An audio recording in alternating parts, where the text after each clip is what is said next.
Good morning, everybody, and welcome to Windows on Waterloo. The Waterloo Community Foundation implemented this process so we, as community members and organizations, can learn more about each other and be better advocate and collaborate with each other. So this morning, we have Barb, the executive director of the Waterloo, the Northeast Iowa Food Bank. She's going to be our presenter. But before I ask Barb to start her presentation, I want all the members that are on this Zoom meeting to realize that last month we had Tom, and Tom talked about mental illness and what we're facing now moving forward with the food insecurity within our community.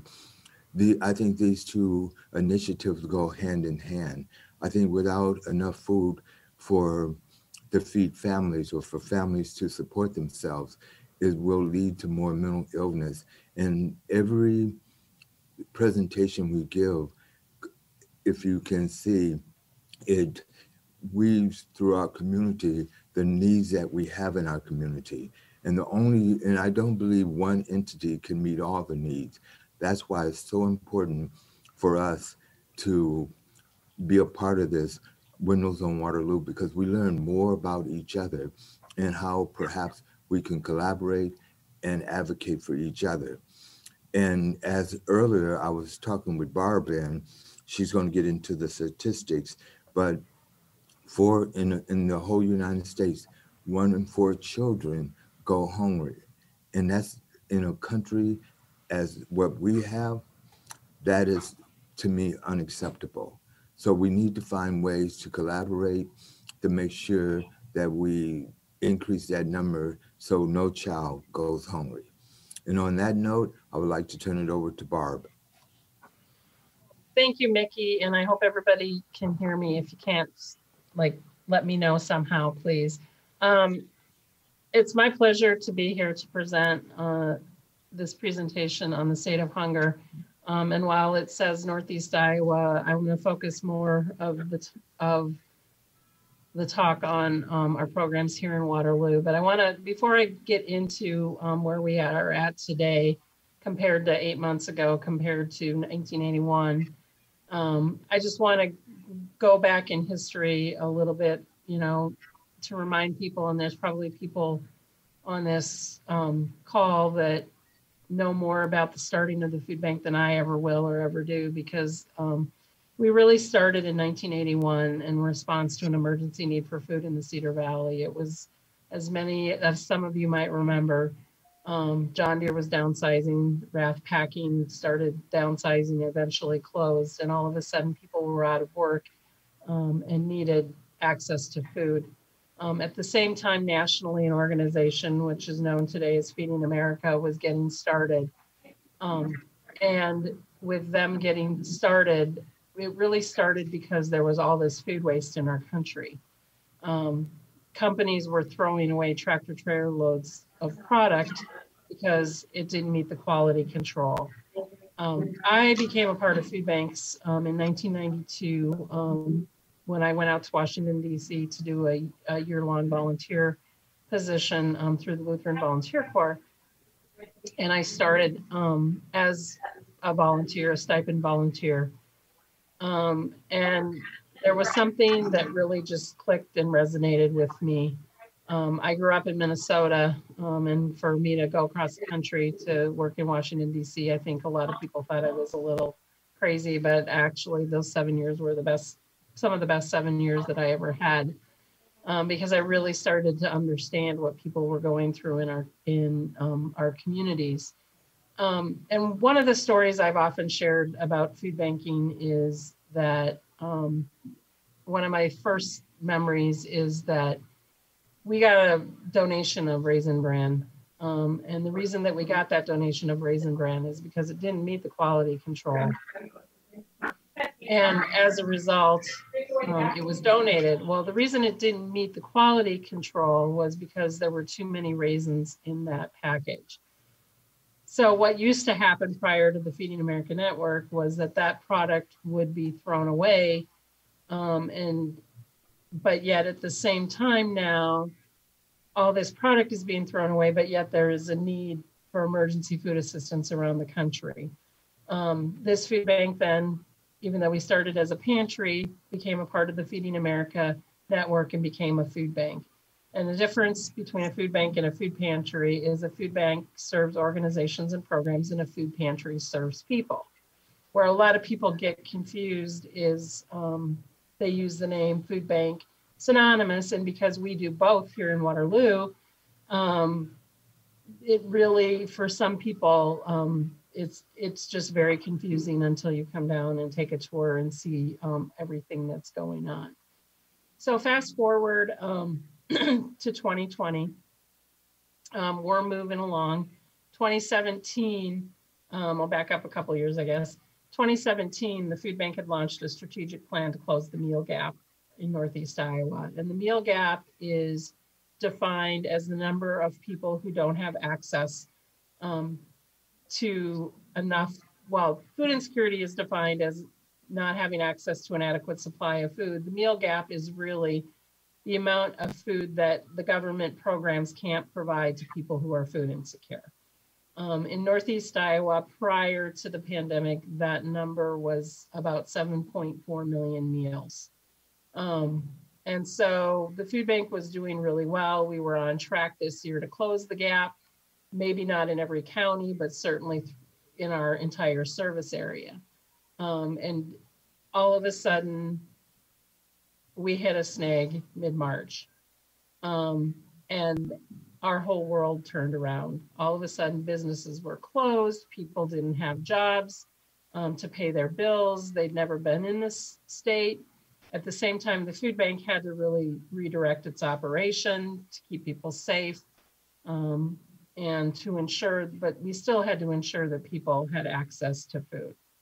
In the early days of COVID, from a Feeding America study, the meal gap was projected to be about 8.9 million meals. So about 1.5 million more meals were going to be needed. So what happened? We weren't anymore on schedule to close the meal gap. Supply chain closed down. And a lot of our regular food donations from grocery stores, from Target, from Walmart weren't there anymore because the food simply wasn't there. And we rely on those companies to give us a lot of the product that we needed. At the same time, if you tried to buy a load of product from a vendor or from somewhere, you couldn't get transportation to get it here. So we were really, we have this huge need. We have some food available to us because of what we had in our warehouse, but yet there was a bigger gap that we needed to figure out how we could supply. And one of the things we've prided ourselves in over the years is the number of partnerships that we have available to us in Northeast Iowa. And today I'm going to go through a lot of more information about what we've gone through, share some of the stories of things that we did over the time, and then conclude really with this problem isn't going to go away anytime soon. So this, to give you an update, in fiscal year 20, which ended in June of 2020, we provided 8.3 million meals.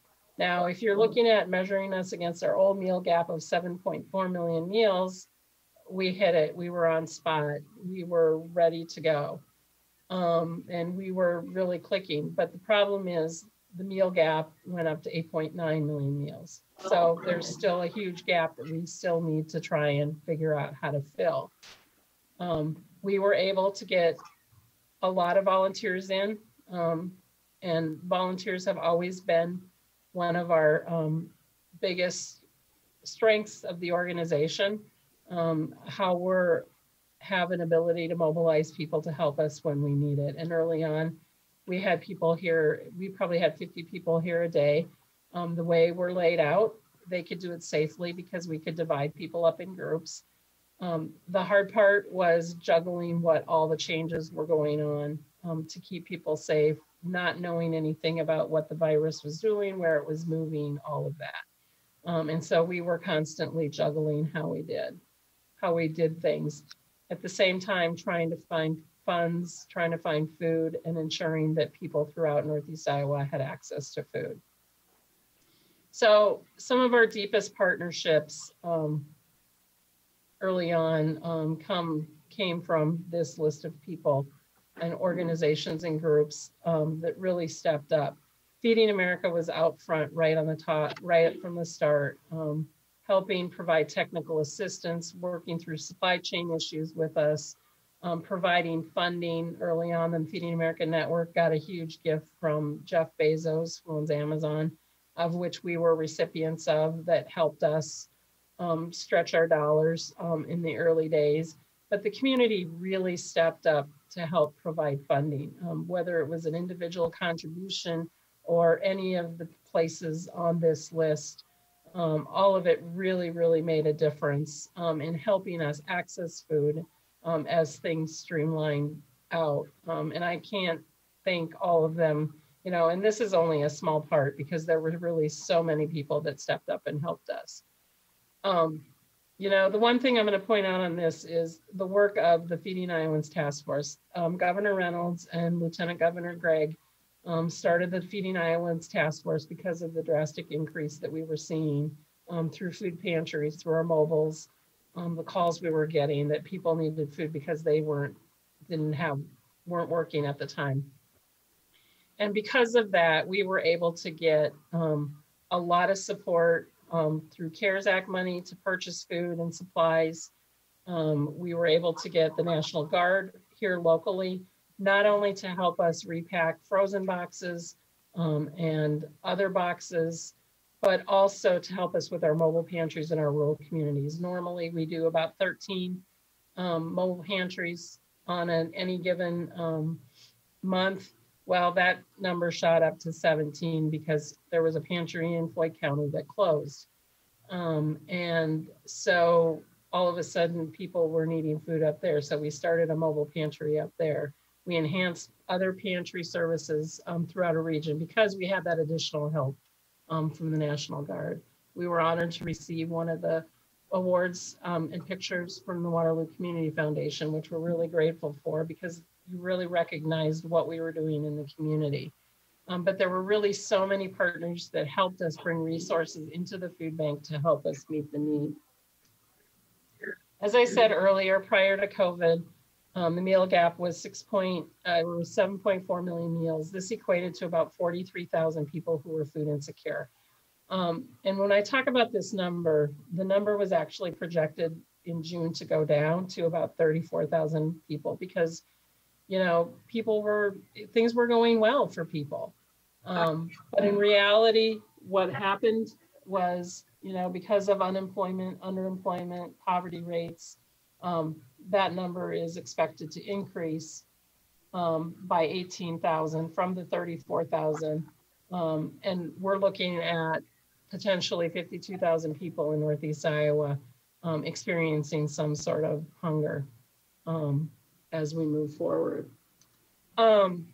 So in the early days, our immediate priorities were really making sure we could have food, making sure we had operational safety.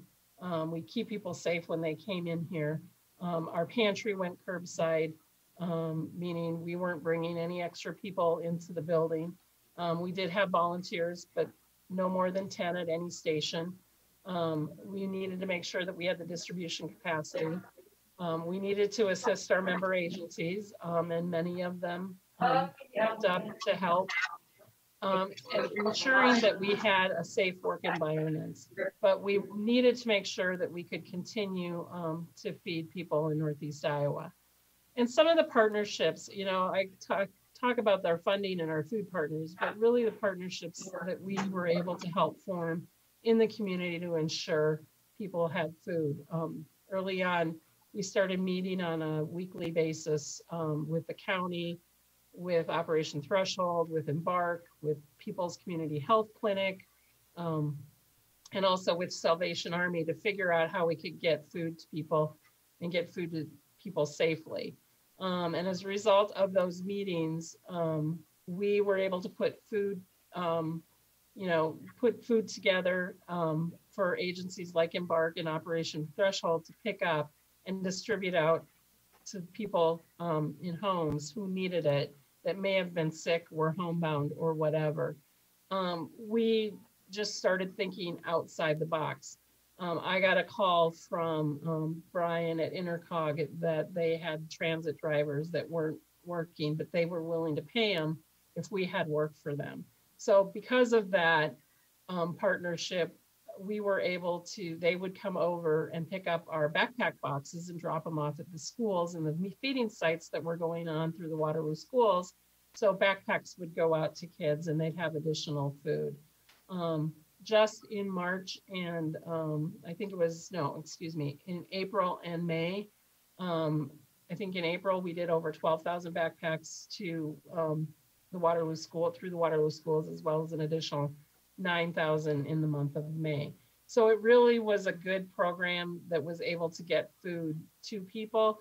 We really thought outside the box to ensure that we were working through our partners to be able to get food to where it needed to go and to get it in the highest needed this area.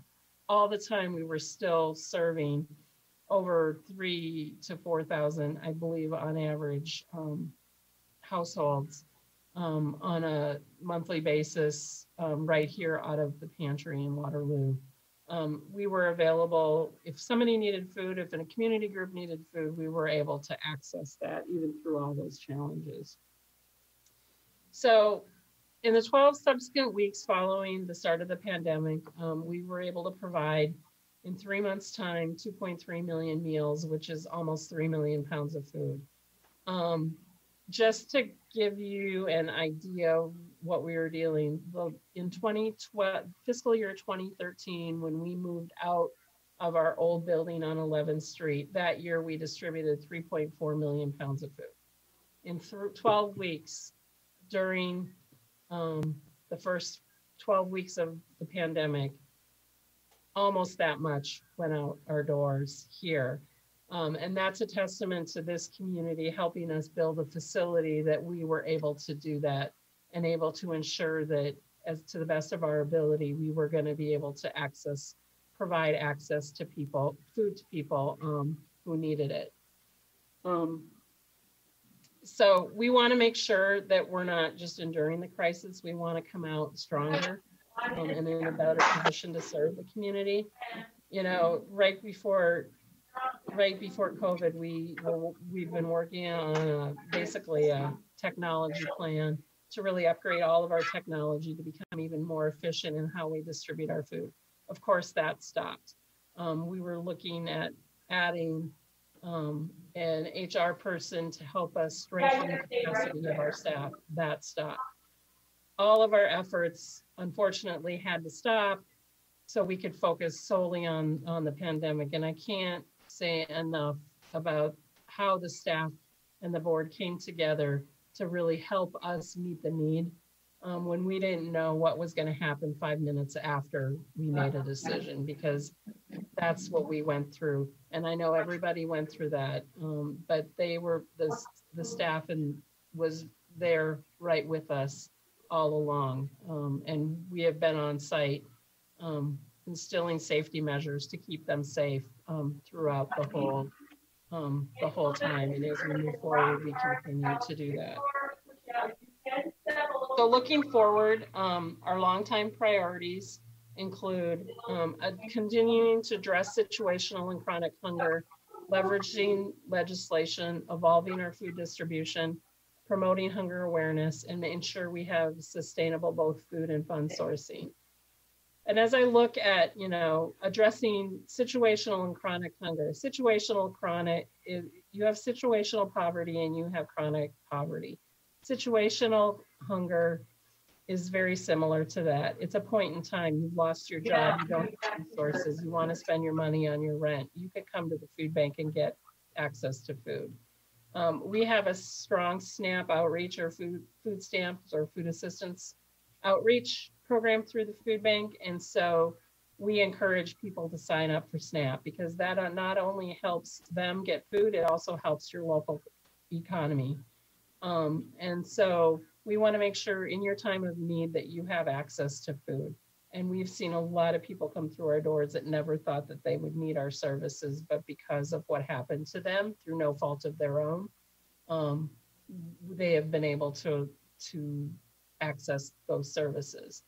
And in addition to that, you know, we just need to make sure that there is a safety net.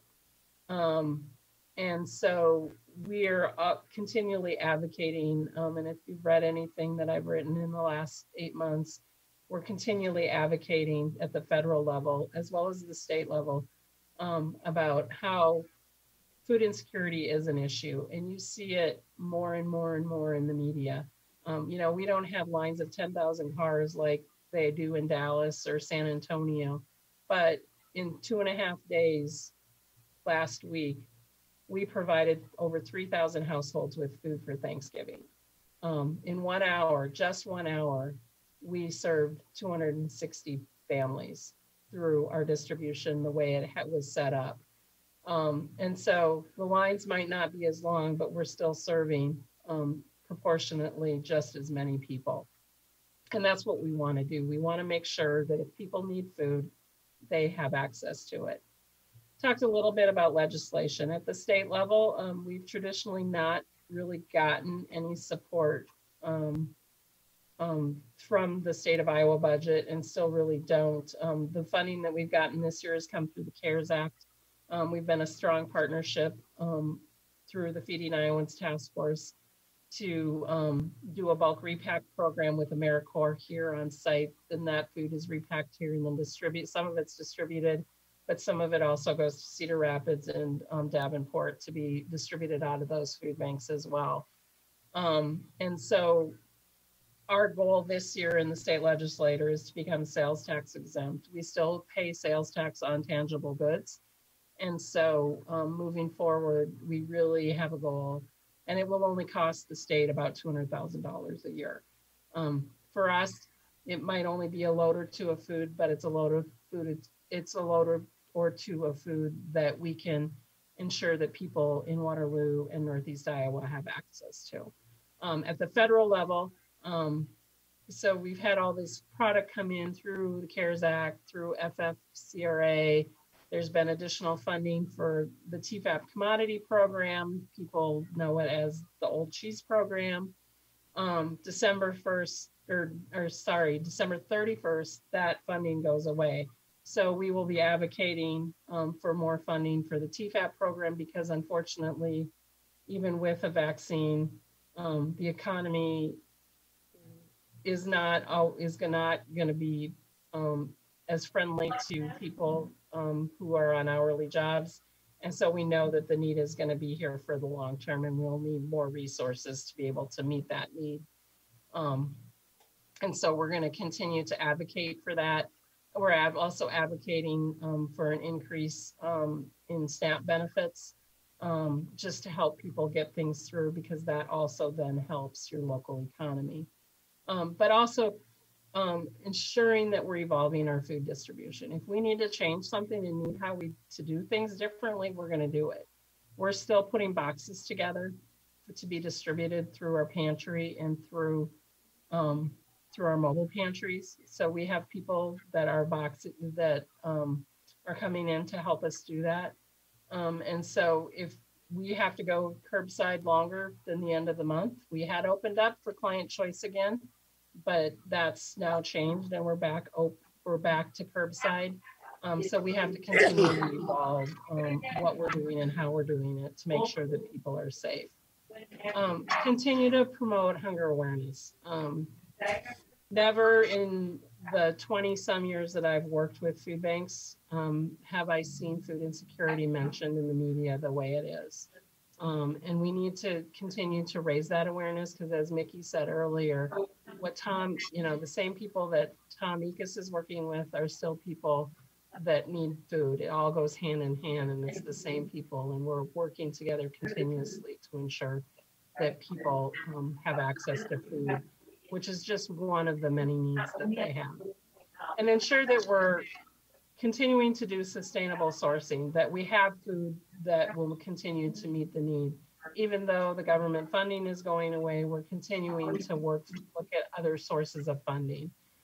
We were also able to get some of the coronavirus food assistance boxes that came in. We were getting at one point, I think we're getting about 1,000 a week. A lot of them go out through our pantry, but they also go out through our mobile pantries. We're partnering with 11 churches this weekend to distribute those boxes right here in Waterloo as well. And so any way that we can find ways to partner with the community to ensure people have access to food, that's what we're going to do. Because it is an issue, it's often hidden. People don't always want to ask for help.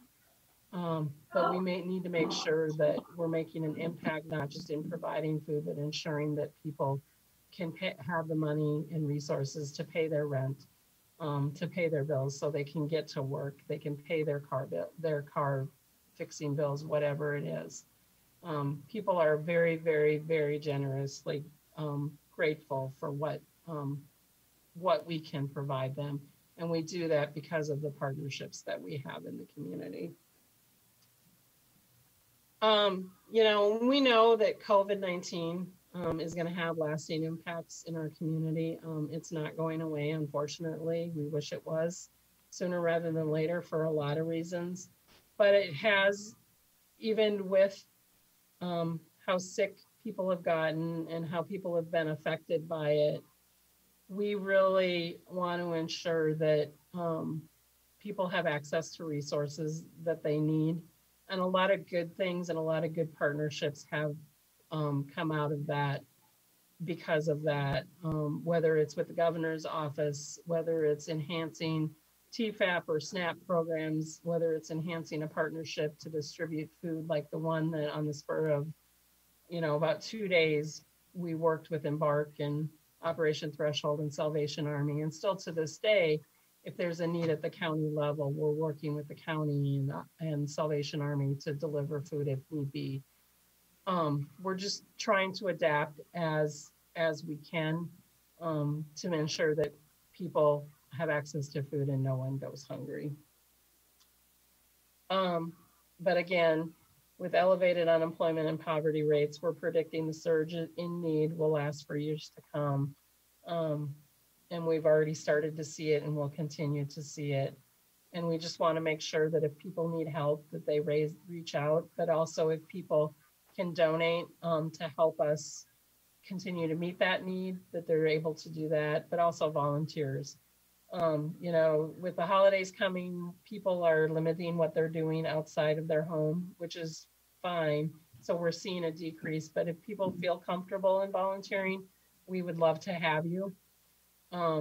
We are set up Tuesdays and Thursday nights and Saturdays. If you go to our online sign in, each person who's coming in has to sign up because we need to limit the numbers so we can keep people safe, distanced, and ensure that we get the work done while keeping all those protocols in mind. And so volunteering is available if people have time and are willing to do it, but we understand if you can't. But again, the community has been very generous in helping support us in what we do. We really, really appreciate that. And recently, I talked about our holiday distribution. Recently, we provided over 3,000 households in Black Hawk, Bremer, and Butler County over the 3 days leading up to Thanksgiving. And I said in one of those hours alone, we served 260 households. But I want to back up to the week before that. We're open now for curbside Monday through Thursday from 9 to 3 for our pantry. And on Fridays from 9 to, I believe it's 9 to noon, we're open for our produce pantry that we used to do on Thursday afternoons. That's all drive up. On the Friday before Thanksgiving, in 3 hours time, we served 300 households through our produce pantry, which was an all-time record. So there are definitely needs in our community, and we're trying to meet them as best we can with the resources we're given. Um, but this picture is the same picture that's in the background of me. But whatever happens, the team that you see here is here for the long haul because we know that people need access to food. Just in closing, I want to say, Mickey had mentioned the food insecurity rate among kids. In our service area in the state of Iowa right now, it's 1 in 7 and 1 in 5, 1 in 7 people and 1 in 5 kids are food insecure. We can't do what we do without community support, and we really appreciate that. Whether, if you can't volunteer and you can't donate, you can always advocate and talk to your elected officials about how important it is that the work of the food bank and all the many partners that we have do to ensure that people have access to food, because it's really what we want to do, is to make sure that that's available. And if people are in need, um, there's very little requirements on our part for being able to access it, whatever that program is, whether it's our pantry, the backpack program, our kids cafe programs that's in partnership with the Boys and Girls Club, the YMCA, and other Salvation Army in our community, where we're providing an evening meal and snacks at those sites, or our elderly nutrition program, where we're providing food boxes to homebound seniors. Whatever that is, we want to make sure that people know that they can access to food, but we also want to make sure the community as a whole knows that they can also volunteer. And there are a lot of safety measures in place to be able to do that. And with that, I want to thank you for having me come today and talk. And I'm open to any questions that you guys might have that I can answer. And if I can't, I will get back to you. Excellent. Thank you, Barb. Barb, before we open it up for questions, would you explain what the backpack program is? Because I'm not sure if all of our members that are logged on understand that. And then if you can elaborate on what are you doing with schools right now, since some high schools is on hybrid. And so what are you able to do to meet the needs with the school district? So the backpack program is a program that we started about 15 years ago at 5 Waterloo School, serving 100 kids, where on Fridays we would put bags of food together that are kid friendly, um, and send them home through the school. The school identifies the kids who need the food, and then it's distributed out discreetly through that school. Since that program has evolved over the years, and last year we served, I believe, over 4,500 kids with over 150,000 bags of food, and that's region wide. I think in the Waterloo school system, we do somewhere between 12 and 1,800 students through that program. But it's really run through the schools and different point people at the schools to ensure that on weekends, or right before a school break, kids have access to food. One thing that's happened since the pandemic is we have had backpack stations set up to fill the backpacks here, but we've also partnered with some companies to put these bags at their warehouses. A lot of companies are not allowing their employees to go out and volunteer, and that was really one of our big bases. But we've become innovative, working with places like Target and Viking Pump. Wartburg did a big pack where we're taking the food to those places, and the people there at those sites are putting those bags together. And it really helps us out because they can, in a couple days' time, they can do 8 to 10,000 bags, which is about a half a month of bags that we need to distribute through that program. And so we're also looking at some other future partnerships coming and happening after the first of the year. I cannot at liberty to announce those yet, but it's just a way that people can still be involved in the food bank and what we do, but it's not coming to a different site. It's done at their location. So that's all operated mostly through the Waterloo schools here locally, as well as Cedar Falls and Hudson and LaPorte City. I believe both have programs as well too. The other thing that we're doing is our Kids Cafe program, which is an after school meal program, where at the Boys and Girls Club Salvation Army, the YMCA, and some school sites, we're providing a snack and or meal after school when those kids are there. So that program started because kids would sometimes be at those programs till late at night, and they would leave school and they may have food there, but it might not be a nutritious meal. And so we are able to put meals together. It's funded through the Child and Adult Care Food Program or the Summer Feeding Program, and we make the meals and deliver them to those sites.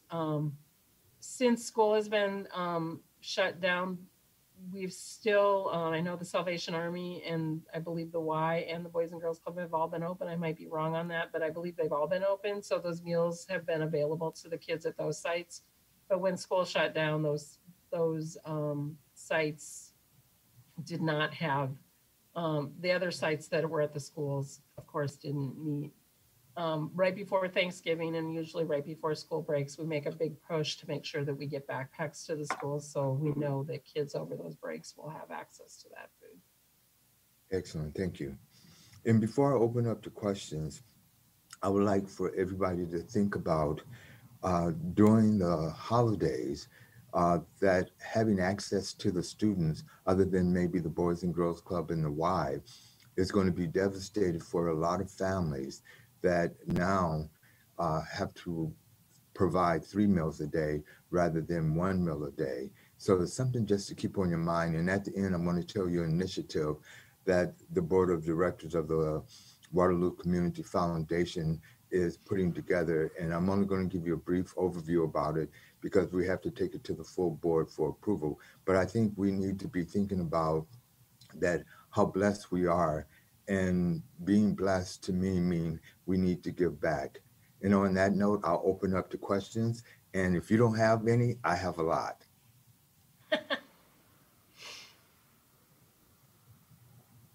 I think I need to kick it off. When you were saying, Barb, that currently we were able to provide from your organization 8.3 million, but the shortage in the need went 1.1 million. How are you going to, do you have any plans on how you can provide food for that, um, the lack of being able to have that amount of food to provide to our community? And in Waterloo, out of that lack of number of meals, can you give us about what that would be in Waterloo? So, so the beauty of being a part of the Feeding America network is we have access to a lot of resources. Um, we've been able, because of how their partnerships, we can leverage their partnerships. So by meeting their guidelines, we're able to access resources through them. So a lot of the ways that we do that is we raise more money to purchase food, which food is normally donated and we have to pay the cost to pick it up. And so through some generous grants at the Feeding America level, through CARES Act funding, we've been able to access food and purchase food, which is not really normally what we do. Because if there's food that's going to go to waste, that's really what we want to get, but we have to pay to get it here. So raising money to purchase foods that we need and accessing resources that are available to us. Traditionally, community development block grant money has not been available to us to us, but we've been able to access that because of the additional CARES Act money, and that's all being used to purchase product to bring in.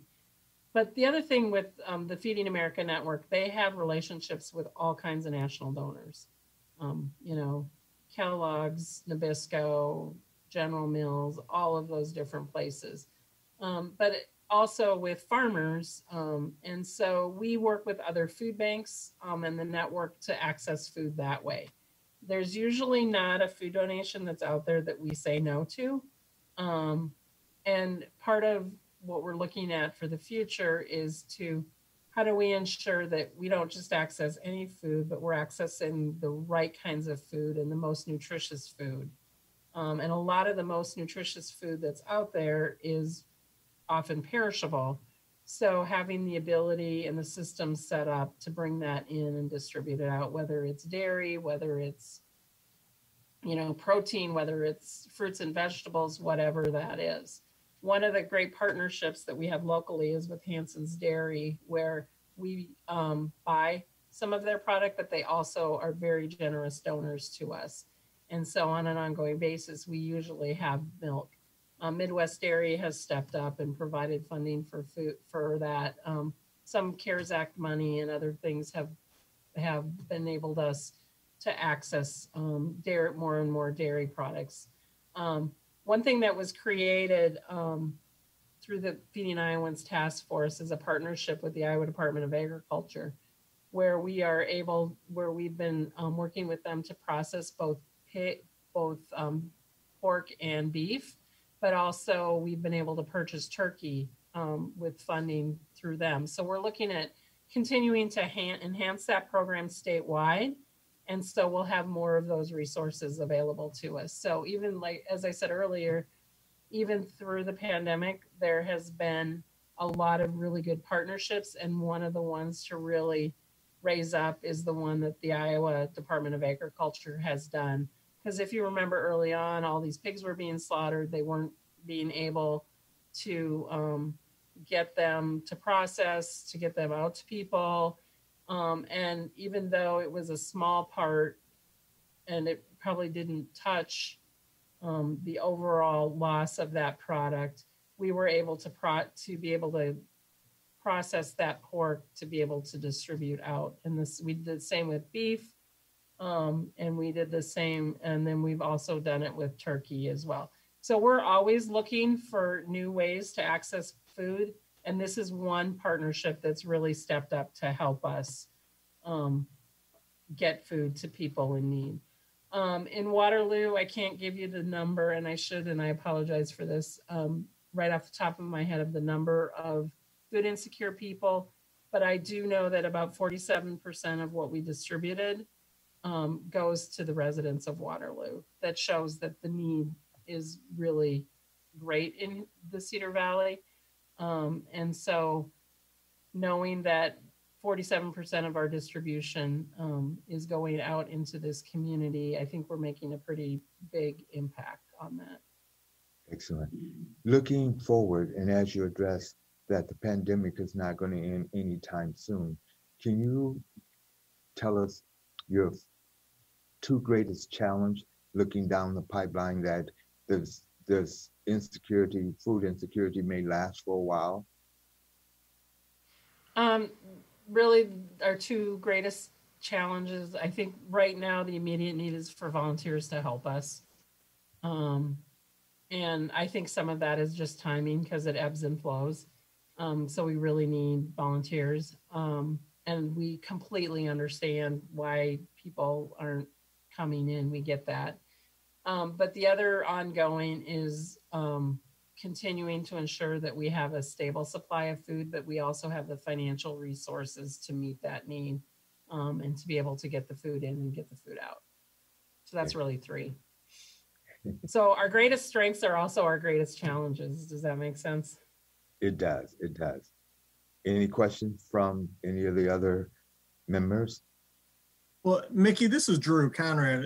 Barb, can you talk about the process for groups volunteering? We've had a group from you and I volunteering for months, and it's so slick for us to come in and volunteer and do it safely. And so I encourage, anyone, if you have a group that's interested in doing it, do it. So can you talk about that, Barb? Sure. If you go to our website, and if you can't find the link, you can just email me and I'll send you the link out. And it's on our Facebook page too. If you go there, there's a calendar. It's under Calendly. I can't pronounce the word, but you can just go there and sign up. We don't ask you to sign up a group on one slot. We ask you to sign up each individual name. So like if Drew's bringing 5 people from you and I, each person needs to go in and sign up. the other piece is the first thing we say to people: if you're sick, we don't want you here. We don't do temperature checks, but if you're not feeling well, we don't want you here. When you come in and you sign up, everybody's required to have masks. We've had mandatory masks on site since, if you're around people, basically since April. And as we move through it, it's people are very good about that. We ask people to wash their hands when they come in, and then we have them go to where they're working. We keep people, the beauty, like I said earlier, the beauty of the food bank is we're big, so we have lots of spaces. We have no more than 10 to 12 in one spot, socially distanced.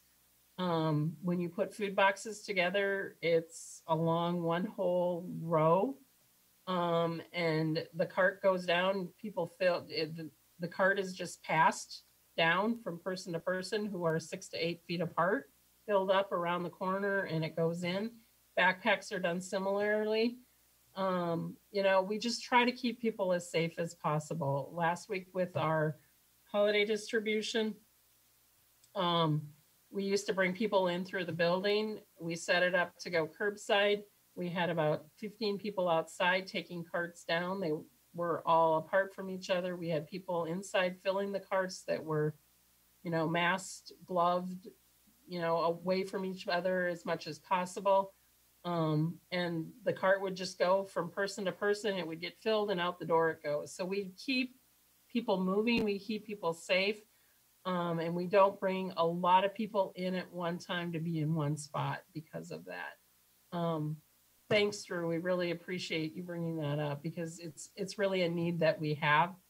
And it really helps us get a lot of work done because our work has become more labor intensive as we've had to build boxes, as we've had to repack food, as we've had to do all of these different things. It's much more labor intensive. The pantry's more labor intensive because it's not client choice anymore. We just are trying to be as safe as possible. And we volunteered for the holiday distribution last week, and Barb, your team did a great job. It was slick. Yeah, they are amazing. Other and than they the did, weather, they you could have kept did. the rain away, but you know, I guess you don't Well, have control over we everything. wish. That was the only downside. My team was amazing. I just let them go. They make this place work. And Barb, Ed, you and I, there was several times I volunteered, and we had it in the union. And if organizations wanted to be a site that would pack food and get it ready for distribution, they go to that same site. So if it's an offsite pack right now, it's usually close to wherever that site is. So you're talking about the MLK Day items. The first couple of years we did it in the union. Last year we did it in the Dome and did 48,000 bags. We hope to do it sometime next year. We just don't know when that's going to be at this point, but we're not going to do it on MLK Day. And so right now, if it's an offsite pack, it's usually closed to the organization that's hosting it. So if it's in a business, it's for their employees. We're not doing any public backpack sites other than on site here, where we're limiting it to 10 to 12 people. Okay. Any other questions? Then I would like to, before we close, I would like to give you some information. As I stated earlier, we're looking at doing some type of initiative to help the food bank. But before we announce it, we're going to meet with Barb to find out what would be the best use of the resources that we're able to obtain to assist in making sure that the citizens of Waterloo needs are being met when it comes to food and insecurities. And so, and Michelle reminded me, I don't know if everybody knows me, but she said I didn't introduce myself. And I go by Mickey, and I am the president of the board of directors of the Waterloo Community Foundation. And what we were funded to be proactive in meeting the needs for the betterment of Waterloo. And one of the things that we want to do in being proactive is to work with Barb to find out what we as citizens of Waterloo can do to assist. Because I think there's going to be a great need for Barb organization to be able to provide food, especially from now until the end of the school year. Because if this pandemic continues and it becomes more devastating, the need for food insecurity is going to be high. Then the other thing I want to talk to you about is that our next meeting will be Mayor Hart, and that's January 7th at 11 o'clock. And on that note, Barb, I want to thank you for providing the information. Remember, these sessions on Windows on Waterloo, excuse me, Windows on Waterloo are designed so we can collaborate and we can advocate for each other. And so based on that, if there's no other questions, I would like to say thank you all for logging on. And Barb, once again, thank you for outstanding information, because the more information we have, the better we can prepare to assist. On that note, everybody have a great day and have a great holiday. Take care. Thank you, guys.